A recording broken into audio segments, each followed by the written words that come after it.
want to argue to you that, in fact, politics and religion, which are the two primary factors, not the sole, but overwhelmingly the primary factors, which are driving towards a war which looks extremely likely, bordering on the inevitable at this point, whether one is in favor of that or not, that politics and religion are in fact themselves better conceptualized as kinds of technology and subject to kinds of questions that we regularly consider in the space of conceptual design. Here's what I mean. Politics, and let's focus on the political system in particular question here, which is the system of democracy. Democracy, as a type of politics, is a technology for the control and deployment of power. You can deploy power in a wide range of ways. The famous ones, despotism is a good one. Anarchy is a way to not deploy the power in any organized way, to do it in a radically diffused fashion. And democracy is a set of technologies which have the effect of, in principle, diffusing the power source to a large number of people and then reconcentrating it in a smaller group of people who govern and who themselves are, in principle, authorized to govern by virtue of what the broader public has done. Now, consider religion, in this case, Islam, which is the religion that, in some direct sense, can be said to be precipitating what we're about to enter. Let me say parenthetically why I think that's the case, because I think it's a potentially controversial statement. I would put it in the following equation: no 9/11, no war. At the beginning of the Bush administration, when President Bush, now President Bush, was running for president, he made it very clear that he was not interested in intervening broadly in the world. In fact, the trend was for disengagement with the rest of the world. That's why we heard about the backing away from the Kyoto Protocol, for example. After 9/11, the tables were turned, and the president decided, with his advisors, to undertake some kind of an active intervention in the world around us. That began with Afghanistan, and when Afghanistan went extremely smoothly and quickly, a decision was made through the technology of democracy. Again, notice, not a perfect technology, but through the technology of democracy, that this administration was going to push in the direction of another war, this time a war in Iraq. Now, the reason I begin by saying no 9/11, no war, is that we have to acknowledge that Islam, as interpreted by a very, very small, extremely radical group of people, was a precipitating cause of the 9/11 attacks, the precipitating cause of the 9/11 attacks, and as a consequence, at one degree of remove, the precipitating cause of the coming war that we're about to be engaged in. And I would add that bin Laden and his followers are consciously devoted to the goal of creating a conflict between democracy, or at least capitalist democracy on the one hand, and the world of Islam as they see and define it. Now, how is Islam a technology in this conceptual apparatus? Well, it's a technology for, first, salvation, in its most basic sense. It's meant to be a mechanism for construing the universe in a way that will bring about the salvation of the individual believer.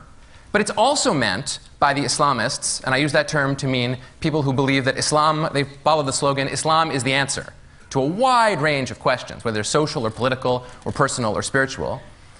Within the sphere of people who have that view, and it's a large number of people in the Muslim world who disagree with bin Laden in his application but agree that Islam is the answer, Islam represents a way of engaging the world through which one can achieve certain desirable goals.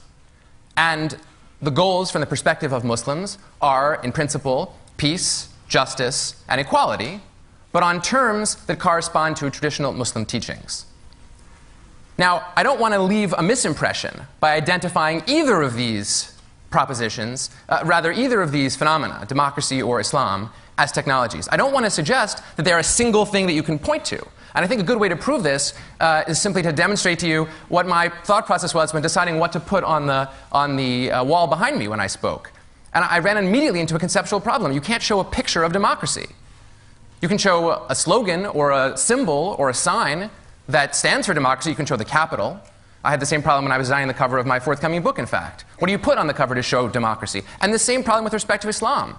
You can show a mosque or you can show worshippers, but there's not a straightforward way of depicting Islam. That's because these are the kinds of concepts that are not susceptible to easy representation. Now, it follows from that they're deeply contestable. It follows from that all of the people in the world who say that they are Muslims can, in principle, subscribe to a wide range of different interpretations of what Islam really is. And the same is true of democracy. In other words, unlike the word hope, which one could look up in a dictionary and derive origins for, and perhaps reach some kind of a consensual use analysis. These are essentially contested concepts. They're ideas about which people disagree in the deepest possible sense. And as a consequence of this disagreement, it's very, very difficult for anyone to say, I have the right version of Islam. You know, post 9/11, we were treated to the amazing phenomenon of George W. Bush saying Islam means peace. Well, so says George W. Bush. Other people would say it means something else. Some people would say that Islam means submission. Other people would say it means an acknowledgement or recognition of God's sovereignty. There are a wide range of different things that Islam can mean, and incidentally, the same is true of democracy. Some people say that democracy consists basically in elections. Other people say, no, that's not enough. There have to be basic liberal rights, free speech, free press, equality of citizens. These are contested points, and it's impossible to answer them by saying, aha, I looked in the right place and I found out what these concepts mean. Now, if Islam and democracy are at present in a moment of great confrontation, what does that mean? Well, you could fit it into a range of different interpretive frameworks. You could begin with the one that we began with a couple of days ago, which was fear.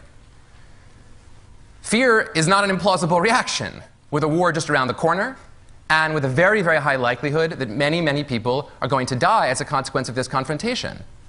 A confrontation which many, many people in the Muslim world do not want, many, many people in the American democracy do not want, many people elsewhere in the world do not want, but which nonetheless is favored by a large enough number of people, at least in the relevant space, which is the United States, to actually go forward. So fear is not a crazy response at all, and I think that that's in fact probably the first appropriate response. What I want to suggest to you, though, in the next couple of minutes, is that there is also a hopeful response to this. And the hopeful response derives from recognizing that Islam and democracy are technologies. And by virtue of being technologies, they're manipulable. And they're manipulable in ways that can produce some extremely positive outcomes. What do I have in mind?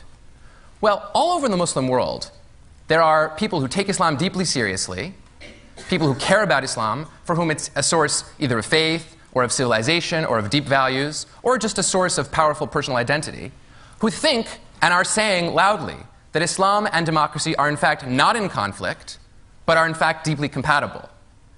And these Muslims, and it's the vast majority of Muslims, disagree profoundly with bin Laden's approach. Profoundly. And they furthermore think, overwhelmingly again, one can't speak of every person, but overwhelmingly, and one can find this by reading any of the sources that they have produced, and they're all over the internet in all sorts of languages, one can see that they're saying that their concern in their own countries is primarily to free up themselves to have choice in the spheres of personal life, in the sphere of economics, in the sphere of politics, and yes, in the sphere of religion, which is itself closely regulated in most of the Muslim world. And many of these Muslims further say that their disagreement with the United States is that it in the past, and still in the present, has sided with autocratic rulers in the Muslim world in order to promote America's short-term interests. Now, during the Cold War, that may have been a defensible position for the United States to take. That's an academic question. It may be that there was a great war to be fought between West and East, and it was necessary on the axis of democracy against communism, and then it was necessary in some way for these to contradict each other. And as a consequence, you have to make friends wherever you can get them. But now that the Cold War is over, there's nearly a universal consensus in the Muslim world, and pretty close to the same here in the United States, if you talk to people and ask them, that in principle there's no reason that democracy and Islam cannot coexist. And we see this among activist, practical Muslims, like the Muslims who are presently the elected parliamentary democratic government of Turkey, who are behaving pragmatically, not ideologically, who are promoting their own religious values, who were elected by their own people because they were perceived as honest and sincere because of their religious values, but who do not think that Islam and a democratic system of governance are fundamentally incompatible.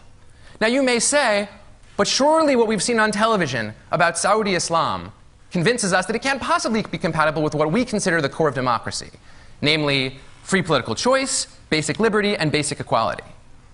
But I'm here to tell you that technologies are more malleable than that.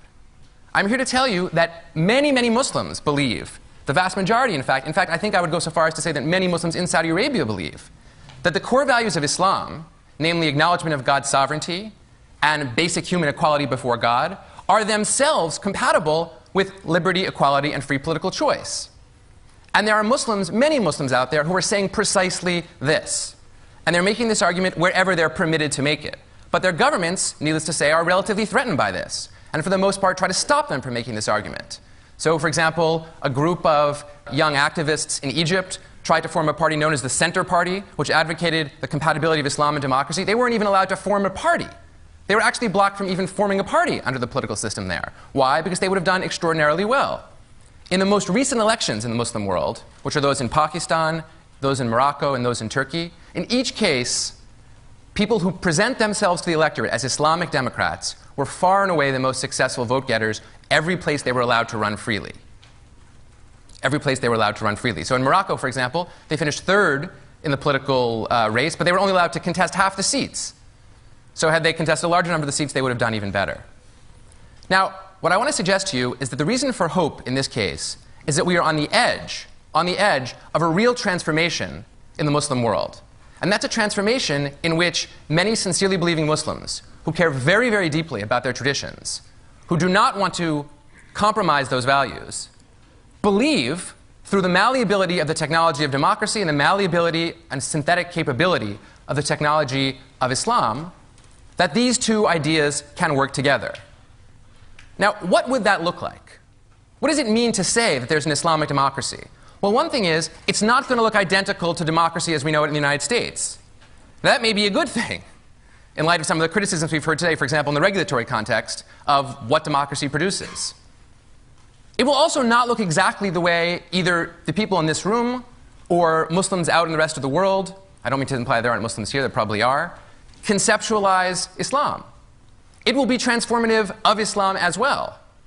And as a result of this convergence, this synthetic attempt to make sense of these two ideas together, there's a real possibility that instead of a clash of Islamic civilization, if there is such a thing, and democratic civilization, if there is such a thing, we'll in fact have close compatibility. Now, I began with the war because it's the elephant in the room, and you can't pretend that there isn't about to be a war if you're talking about these issues. The war has tremendous risks for the model that I'm describing, because it's very possible that as a consequence of a war, many Muslims will conclude that the United States is not the kind of place that they want to emulate with respect to its forms of political government. On the other hand, there's a further possibility that many Americans, swept up in the fever of a war, will say and feel and think that Islam is the enemy somehow, that Islam ought to be construed as the enemy. And even though, for political, tactical reasons, the president's been very, very good about saying that Islam is not the enemy, nonetheless, there's a natural impulse when one enters war to think of the other side as an enemy. And one, furthermore, has the impulse to generalize as much as possible in defining who that enemy is. So the risks are very great. On the other hand, the capacities for positive results in the aftermath of a war are also not to be underestimated, even by, and I would say especially by, people who are deeply skeptical about whether we should go to war in the first place. Those who oppose the war ought to realize that if a war happens, it cannot be the right strategy, either pragmatically or spiritually or morally, to say after the war, well, let's let it all run itself out and play out however it wants to play out because we opposed the war in the first place. That's not the way human circumstances operate. You face the circumstances you have in front of you, and you go forward. Well, what I'm here to say then is, for people who are skeptical about the war, it's especially important to recognize that in the aftermath of the war, there is a possibility for the government of the United States and the Muslim peoples with whom it interacts to create real forms of government that are truly democratic and also truly Islamic. And it is crucial in a practical, activist way for people who care about these issues to make sure that within the technology of democracy in this system, they exercise their preferences, their choices, and their voices to encourage that outcome. That's a hopeful message, but it's a message that's hopeful only if you understand it as incurring serious obligation for all of us. And I think that we are capable of taking on that obligation, but only if we put what we can into it. And if we do, then I don't think that the hope will be unwarranted altogether. Thanks.